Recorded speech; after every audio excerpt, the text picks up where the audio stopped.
यदि आपसे आपके बारे में कोई पूछे, आपकी पहचान पूछे, तो आप क्या कहेंगे? आप अपना नाम बताएंगे, आप अपना एड्रेस बताएंगे, आप अपनी नेशनैलिटी बताएंगे। यानी कि आपकी पहचान जो है आपके नाम और आपके देश से है। लेकिन यदि कोई अवैध घुसपैठिया अपनी पहचान छिपाए, साक्षात दिख रहा हो कि वो व्यक्ति या वो महिला हमारे देश की नहीं है, लेकिन बावजूद वो बार बार कह रही हो कि मैं भारत की हूं। नमस्कार, स्वागत है आप सभी का बजाते रहो भारत न्यूज में। मेरा नाम है श्रावणी मिश्रा और आपने देखना शुरू कर दिया है बजाते रहो भारत न्यूज। मैं आज आपसे सबसे पहले रिक्वेस्ट करूंगी कि मेरे सभी भारतीयों प्लीज इस खबर को, इस न्यूज को, इस वीडियो को आखिरी तक देखिएगा, क्योंकि बहुत इंपॉर्टेंट बात मैं आपको आज बताने जा रही हूं। तो चलिए करते हैं शुरुआत। आज हम बात करेंगे अपने देश यानी भारत के सिस्टम की। सबसे पहले जिस तरीके से मैंने आपको बताया कि आपका कोई परिचय पूछेगा तो आप क्या कहेंगे। जैसे मेरा कोई परिचय पूछे तो मैं क्या कहूंगी? मैं कहूंगी कि मैं श्रावणी मिश्रा फलानी जगह रहती हूं और मैं भारत देश की हूं, मैं भारत देश की नागरिक हूं। ये तो रही हमारी पहचान। हम भारत के हैं, हमारी नेशनैलिटी इंडियन है, इसलिए हम अपने आप को खुलकर बता पाते हैं कि हम भारतीय हैं।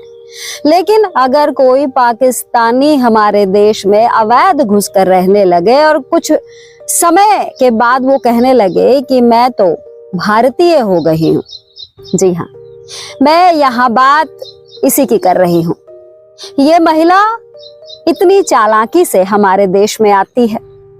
पाकिस्तान एक ऐसा मुल्क है जिसे सीधे तौर पर देखा जाता है कि वो हमारा दुश्मन मुल्क है, बावजूद ये महिला बड़ी आसानी से आती है और ये जो दुश्मनी वाला जो खेल है ना, इसका ये बहुत अच्छे से फायदा उठाती है। ये कहती है कि मैं पाकिस्तान में प्रताड़ित थी, पीड़ित थी, वहां मेरे साथ जुल्म ढाए गए हैं, इसलिए अब मैं भारत की शरण में हूँ। जरा सोचिए कि इस महिला को, जिसकी उम्र तकरीबन 40 साल बताई जाती है, वो इतने वर्षों तक अपने देश में रही, क्या कुछ जुल्म हुआ इसके बारे में जब आप पूछेंगे तो ऐसा कोई ठोस बात ये नहीं बताती है जिससे ये साबित हो कि वाकई में इस महिला के साथ जुल्म हुआ है। क्योंकि आप देखिए ना, ये महिला जब से आई है, ये 4 बच्चों के साथ आई। 4 बच्चे इसके बिल्कुल सही सलामत थे, ये खुद भी बिल्कुल ठीक ठाक थी। अगर जुल्म हुआ होता तो इसकी स्थिति बिल्कुल बेकार होती। इसको देखकर ही समझ में आ जाता कि बेचारी मुसीबत की मारी है। लेकिन शुरू से लेकर आज तक कभी इस महिला को उस रूप में नहीं देखा गया जिस रूप में ये खुद को बताती रही। पाकिस्तान से महिला भारत में आती है और एक सचिन नाम के लड़के को अपना प्रेमी बताकर उससे शादी करती है और बताती है कि इसने सनातन धर्म जो है वो पाकिस्तान में ही मान लिया था और नेपाल में इसने बताया कि इसने सचिन से शादी की हिंदू रीति रिवाज के अनुसार। 2 वर्ष बीतते ही ये एक बच्ची को भी जन्म देती है।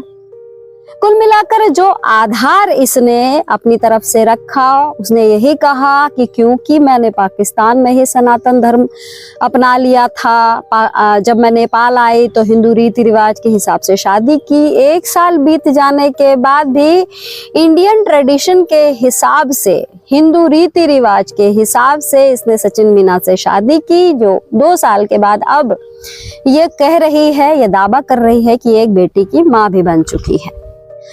तो ये सारे आधार जो हैं, ये जो तर्क हैं, ये एक अवैध घुसपैठिए के द्वारा हमारे देश में रखा जा रहा है। और इस महिला के इन तमाम तर्कों के बाद अब भारत के लोग भी 2 पार्ट में डिवाइड हो चुके हैं। एक पार्ट कहता है कि सीमा हैदर क्योंकि भारत में आई, उसने हिंदू व्यक्ति से शादी करी है, हिंदू रीति रिवाज ये सारे मानती है, बच्ची को भी पैदा कर दिया है, इसलिए अब ये पूर्णतः हिंदू हो चुकी है और इसको भारतीय मानने में क्या दिक्कत है। तो वहीं दूसरा जो वर्ग है वो तर्क के हिसाब से बात करता है। वो कहता है कि हमारा जो भारत है, हमारा जो देश है वो नियम कानून के तहत चलता है। यदि भारत का ही कोई व्यक्ति कोई गुनाह कर दे तो क्या उसके साथ इस तरह का ट्रीटमेंट होगा जो पाकिस्तानी सीमा हैदर के साथ हो रहा है?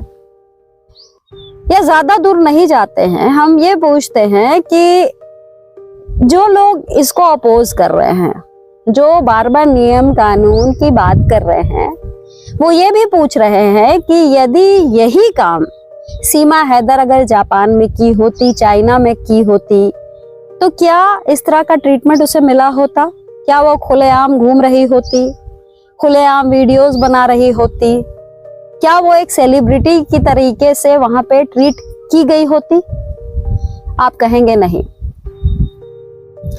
दोस्तों, ये जो दूसरा जो तर्क है, दूसरा जो वर्ग है जो सीमा हैदर का अपोज इसलिए कर रहा है क्योंकि वो नियम कानून के तहत जो है वो कहीं भी फिट नहीं बैठती।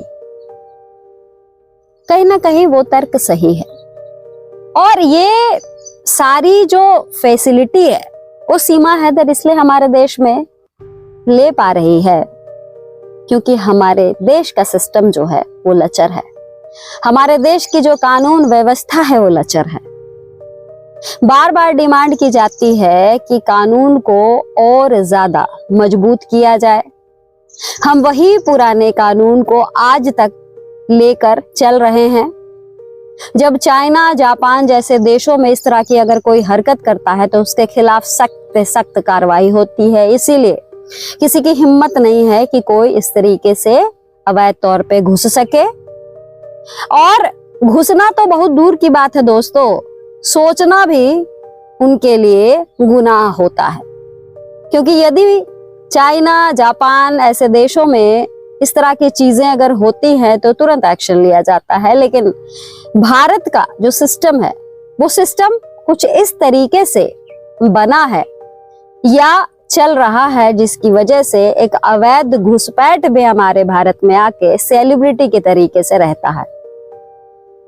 तो आपको नहीं लगता कि वैसे लोग जो सीमा हैदर का समर्थन करते हैं, ऐसे लोगों को सिस्टम की व्यवस्था की मजबूती की मांग करनी चाहिए?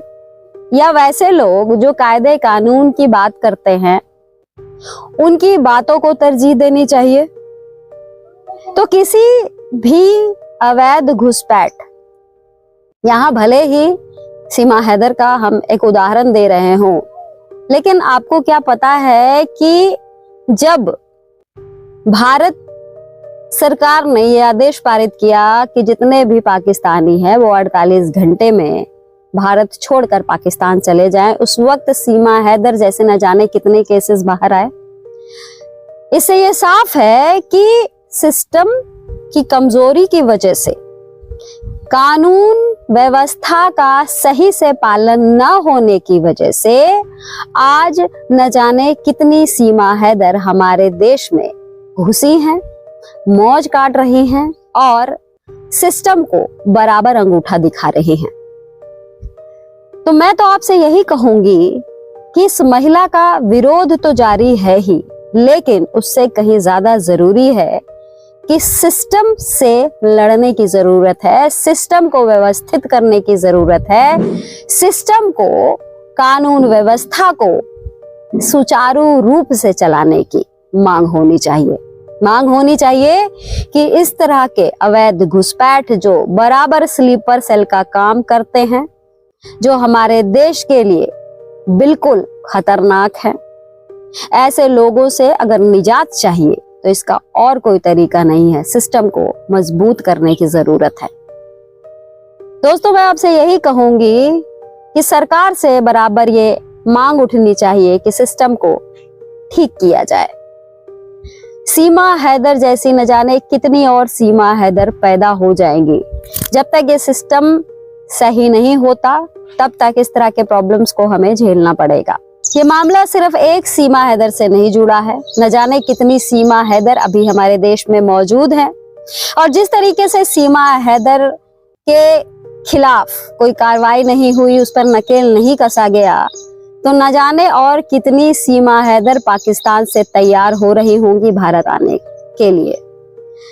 तो दोस्तों, इन सब बातों पर हमें गौर फरमाना है, हमें कोशिश करनी है कि हमारा सिस्टम दुरुस्त हो, हमारी न्याय व्यवस्था दुरुस्त हो, किसी भी केस में लंबी लंबी तारीखें न मिले, जल्द से जल्द उसका निपटारा हो, ताकि हमें इस तरह की व्यवस्था से निजात मिले, सीमा हैदर जैसी गंदगी की सफाई जल्द से जल्द हो सके। क्या आप मेरी बात से इत्तेफाक रखते हैं? यदि हाँ, तो इस न्यूज़ को, इस वीडियो को जरूर लाइक करें। चैनल अगर नहीं सब्सक्राइब किया है तो कर लीजिए और प्लीज इस खबर को शेयर जरूर करिएगा, क्योंकि जब हम सिस्टम को दुरुस्त करने की मांग कर रहे हैं तो सिर्फ ये बात आप तक ना रहे, औरों तक भी पहुंचे। नमस्कार।